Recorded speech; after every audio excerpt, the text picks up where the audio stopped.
Hi everyone and welcome to this week's Monday Memo.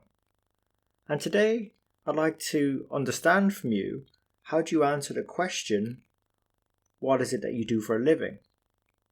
When we meet people, it's a common question, so what do you say? Does it differ depending on who's asking?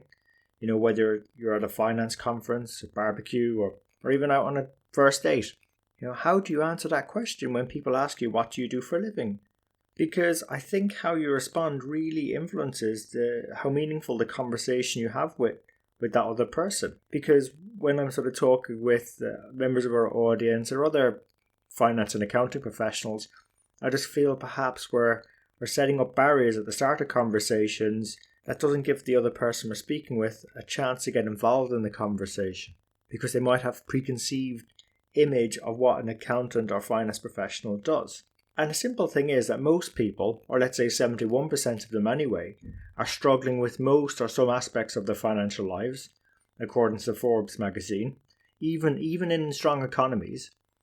And I've crunched the numbers from the US, UK and Ireland on this, that when it comes to SMEs or small medium-sized enterprises, 50% of those that are incorporated don't exist or survive past their first 5 years.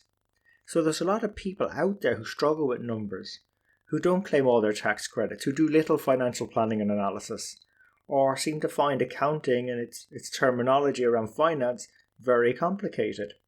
So we have an opportunity to help a lot of people with very pressing problems and pains that they might have. However, when it comes to answering that question, what do you do for a living? We tend to say, I'm an accountant, I'm a controller, I'm a finance VP, I'm a head of finance or finance analyst. At which point the conversation tends to drop because the other person or persons in the conversation either start to tune out or jump to some preconceived notions around what it means to be an accountant or a finance professional. Because if you sort of think about society in general, in a lot of countries, accountants are generally held up to be boring and finance are simply too complicated for most people to grasp. Or if you think about it, when it comes to numbers and equations for some people, they're actually transported back in time to when they were at school, where they perhaps would panic and freeze when they saw numbers and equations, a bit like a deer in the headlights. So they just move on to the next conversation.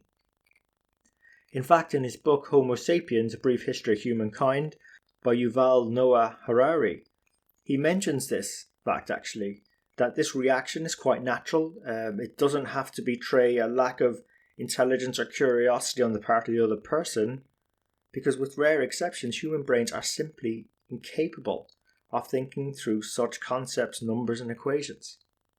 So, as finance professionals and accountants, our brains are sometimes wired a bit differently and think a bit differently to others, and that's okay. That's why we so much value to offer the people, communities, governments and organisations we serve, and particularly because we can help them reach better financial decisions. And the thing is, any person who wishes to influence the decisions of governments, organisations and companies must be able to speak in the language of numbers. And the work we do is meaningful and important. The problem is that we're telling people what roles we do instead of inviting them into the conversation by describing our purpose, our why. So why don't we just start with the why, as the saying goes, and answer such a question as maybe, I help entrepreneurs make better decisions. I create systems that lead to better financial results. I help reduce people's financial worries, send their kids to college, pay their mortgage faster, and ultimately realise their dreams. Or if you really want to put it out there, I help create jobs and build sustainable communities.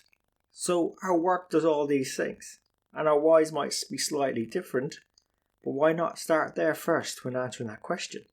When you answer the questions in that way, the next question in the conversation from the participants tend to be, oh, how do you do that?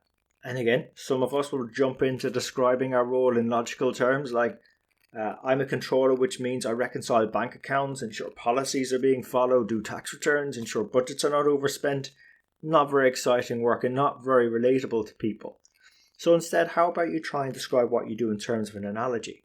And a lot of the guest mentors we've had on the show actually do this, because it makes what we do a bit more, say, human. So one of my favourite ones is to describe what we do as a bit like what gardeners do.